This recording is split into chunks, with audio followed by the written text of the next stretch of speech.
Okay, if you missed a review in class yesterday, here's what you have. You have solving inequalities. So, again, we represent inequalities with a number line. Okay, that's the first thing. Next thing we need to do is, first off, know what x is being either multiplied by or divided by. Now, I don't really see a multiplier or a divider, so I assume it's being multiplied by 1. Okay. So that's a positive, so this sign has no reason to change from the multiplying and dividing aspect of it. So I undo the plus 6 by minusing 6, and I got 1x less than or equal. Negative 9 minus 6 is negative 15. Now's where the point I would normally divide, but since x has a coefficient of 1, we don't really need to do that, okay? We just have x less than or equal to 15. So 15 is my critical number. Fill it, and then less than goes this way. So x can be 15, or it can be any number that is less than 15.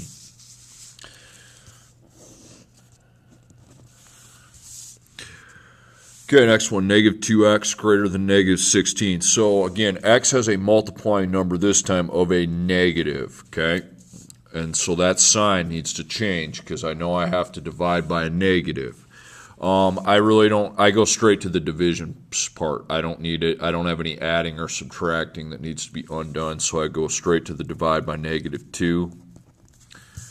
And I end up with x on this side, and then negative 16 divided by negative 2 is 8. Okay, so 8 is my critical number, and then goes this way with it. Okay, then on the next one, make a number line. Here's x being multiplied by negative 3. So having that negative multiplier turns my sign around, okay?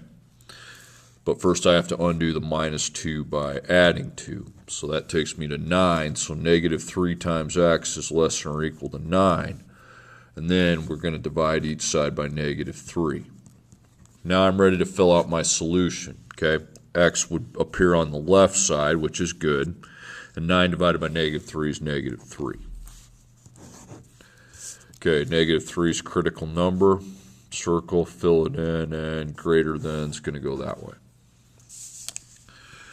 Okay, 3x plus 3 minus 8x greater than 13.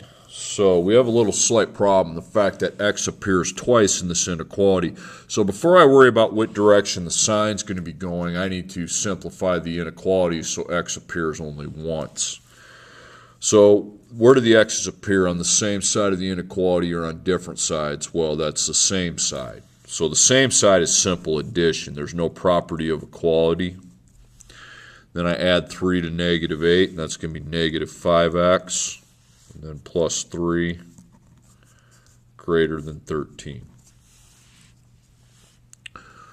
Okay, so here's x being multiplied by a negative, the only x I have, so that sign turns around. So minus 3, so negative 5x greater than 10, and then it's time to divide by negative 5 by negative 5. So x is on the left, and 10 divided by negative 5 is negative 2. Okay, so negative 2 is my critical value. And then, again, don't fill it in. Less than goes this way. Now, the next two problems, you're going to have that same problem happen where you got x appearing more than once in the inequality. So your job is to simplify it first so it appears only once in the inequality. So this problem here, we got 3x minus 4 is greater than or equal to 4x plus 3. Now x appears twice, but this time it appears on opposite sides. So we do the property of equality. So we take this 4, take the x from over here, okay? It's positive 4, so we do the subtraction property of equality. So we're going to subtract 4x and subtract 4x from 3x. So 3x minus 4x is negative 1x minus 4 greater than or equal to 6. Okay, now x is being multiplied by a negative number, and then that goes the other way. So plus 4, 6 plus 4 is 10, so negative 1x greater than or equal to 10. Divide both sides by negative 1. So x, and then 10 divided by negative 1 is negative 10. Okay, so negative 10, negative 10 goes over here, though. Circle, fill it in, and then less than heads that way. Okay, on my next problem, the x appears twice. First, you have a parentheses. Obviously, you have to distribute your way through that. So 2 multiplied by 1x and 2 multiplied by negative 8. So 2x plus negative 16 less than 16 plus 2x. Okay, now you got the same problem where the x's appear on both sides, opposite sides, but since they are the same, 2x and 2x, you can eliminate them and you can ditch the number line and this becomes either an all solution or a no solution. Now 16 is positive, so that's my higher amount, okay? So the sign does open up towards 16 and that's true, okay? So that is all solutions. If it opens up towards the smaller number, then it's incorrect, and that's no solution. Okay, now my next one is another inequality. Here's the x. It has a multiplier of negative 3. Now you notice this is a compound inequality because there are 2 signs. So those signs are going to turn around because the x term has a negative multiplying number. Okay, so first we have to undo the plus 6. So we minus 6, minus 6, minus 6. Okay, negative 15 minus 6 is negative 21. Remember, don't fill out your solution set until you have divided. Right now I'm not dividing, I'm subtracting. Negative 3x, and then 18. Okay, now it's time to divide by negative 3. Now I'm ready for my solution set. I do have x in the middle by itself, which is what's supposed to happen on a compound inequality such as this one. Negative 21 divided by negative 3 is 7, and 18 divided by negative 3 is negative 6. Okay? So 7 and negative 6 are my critical numbers. So remember, when x is in the middle of a compound inequality, those signs are going to go towards each other.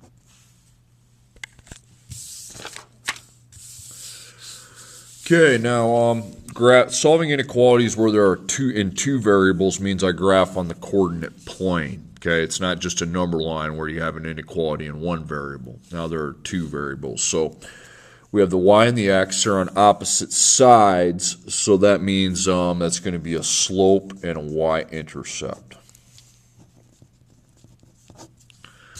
Okay, so the slope is negative 1/3, and then the y-intercept's positive 7.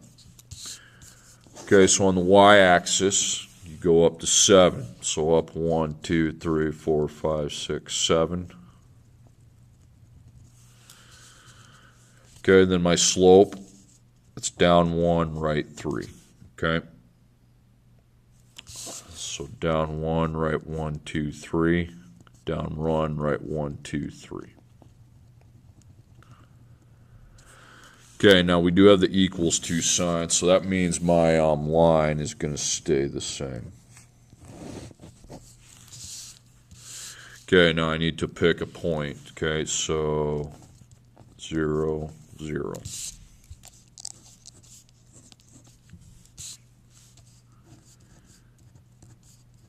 And then empty your parentheses and just replace them each with a 0.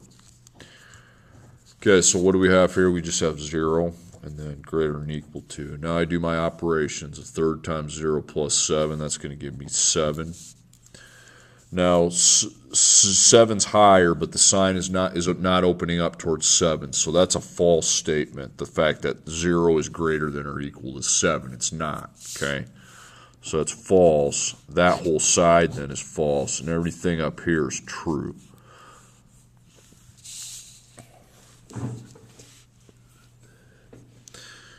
Okay, next one. This is in standard form.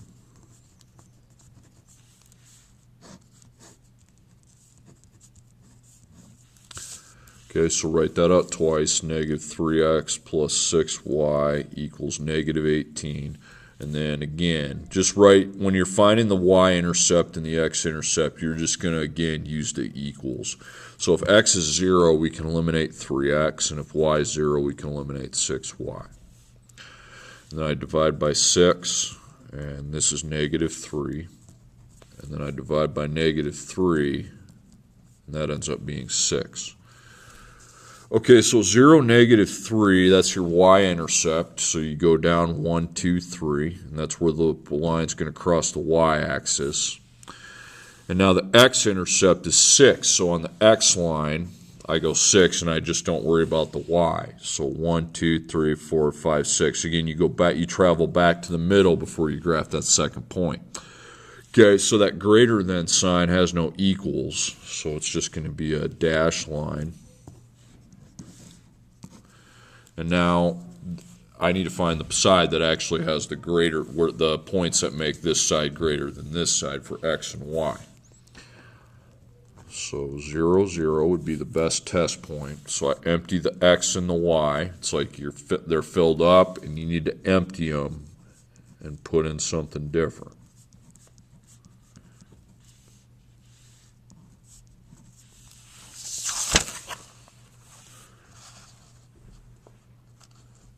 Okay, so multiply here, you get 0. 0 is your higher value, okay? And that's true then, because it does open up towards a higher value. So that's true. We get a false over there. So this whole side's true. Okay, next problem, don't worry about it. You can't read it, got cut off.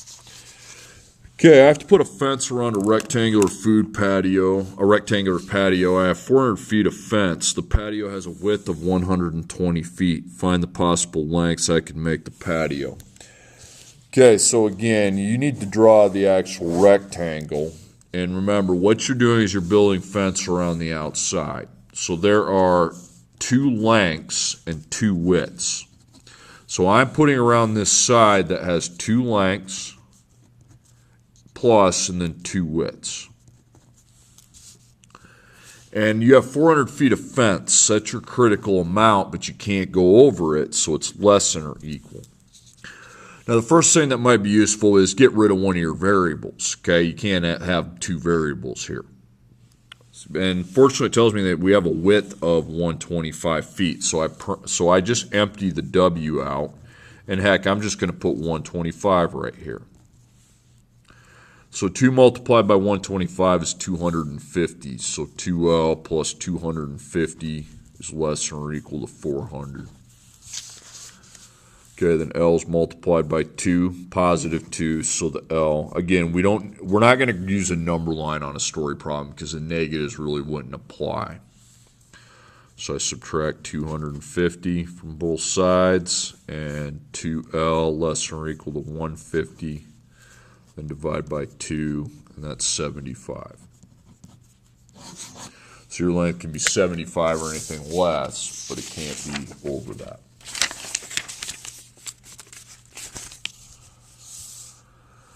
Okay, we are selling popcorn and pretzels. By the way, down here put popcorn and pretzels, just like that. I want to make $300. Pretzels cost $2 each, and the popcorn costs $2.50 each. Graph a representation of possible combinations of pretzels and popcorn that I can afford to sell. So we need to write an inequality that we're actually able to graph. So there's 2 things you're selling, 2 different units along with the money. So we're going to have blank X plus another unit, blank Y, and then the critical money amount's $300. Now, I'm the one selling here, so it would be okay to go over 300, so it's greater than or equal to. Now, X is going to be our popcorn. Well, the popcorn costs $2.50, so 2.50 times the number of popcorn. Then pretzels cost $2.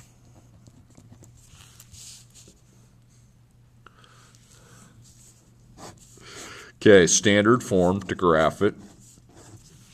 And then again, write that equation out twice. So 2.50x plus 2y greater than or equal to 300. And then again.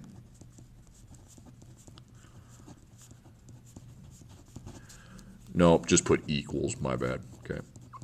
Don't worry about the x is 0, so eliminate your x. And then we divide 300 by 2. That's 150. Then if y is 0, we're going to take the y out and then divide 300 by 250. That's 120. Okay, now 0, 150. I'm going to go by 20s on that to get there. So the y and y-axis, we're going to count by 20s. Remember, the 0 is here. So 20, 40, 60, 80, 100, 120, 140, and then 150 is in the middle. Okay, 120, 0. So you go 20, 40, 60, 80, 100, 120. Now, when you do your true-false, you don't need to do the 0, 0. You have a greater than sign, so that means anything outside that triangle is true. That's going to make you more than $300. Anything inside is false and will not meet your goal of $300. Now, had that been a less than, then the true would have been the inner part and the outer would have been the outer part. All right, absolute value. How many units is it from -6 to 0 on a number line? I think 6. How many units is it from 4? 4. 6 plus 4 equals 10. Okay, now first I'm going to have plus, but first I have to find the number within the absolute value. So 3 minus 8 is -5, and then 7 plus 3 is 10. So from -5 to 0, that's 5 units, and then from 10 to 0, that's 10 units. And then 5 plus 10 is 15.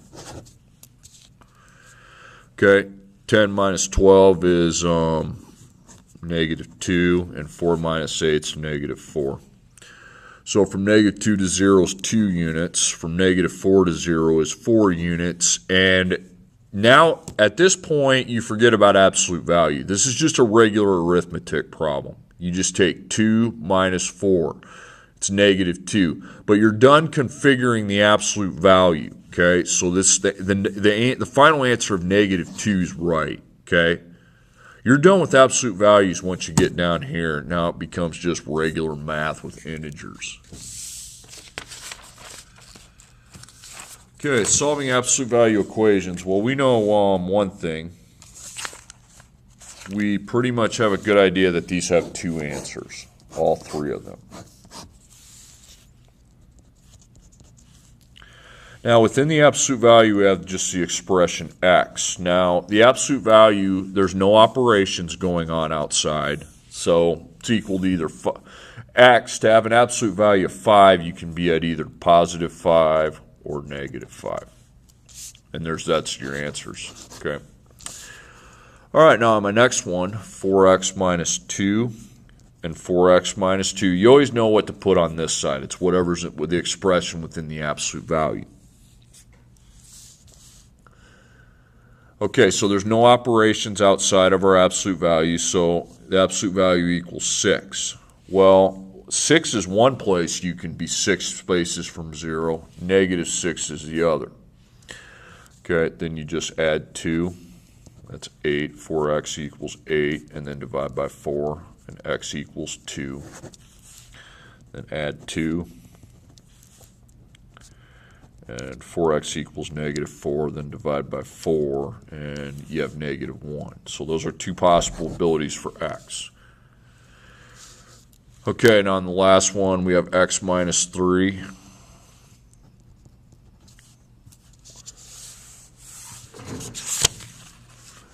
Okay, now you can't put 13 and -13, not a good move, because we have operations outside the absolute value. Well, we got a +4.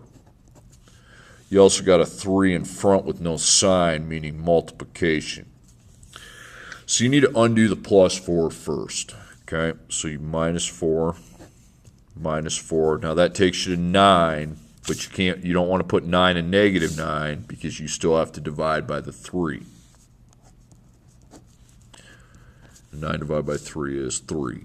So you could be equal to 3 or -3. then add 3. That takes me to 6. Add 3, and negative 3 plus 3 is 0. Okay?